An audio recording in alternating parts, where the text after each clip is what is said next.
Alright, our check engine light came on, and we got code P0198. That's the engine temperature sensor, and it sits behind the engine, between the engine and the firewall. It mounts into a bung that is on a cooling pipe that runs there. And that's the part number from Nissan. Bosch makes a good one too. So the first step is to drain the coolant. If you don't, it'll pour out when you pull the sensor out.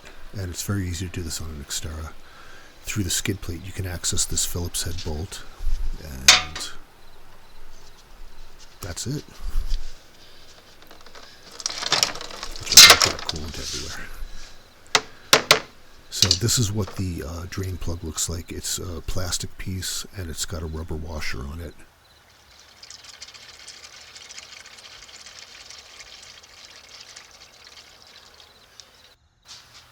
The next step is to take the sensor itself out. The first thing I'm doing is disconnecting the electrical wire.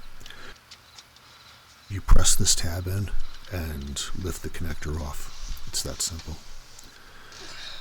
Now I'm going to go in there with a ratcheting wrench. This is a 3/4 19mm, I remember. And that's it. It's not torqued down heavily. It comes out pretty easily.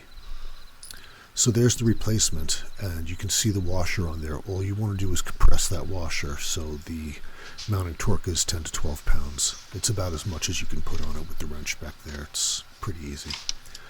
So screw it into the bung, tighten it down with the wrench, put the electrical connector back on,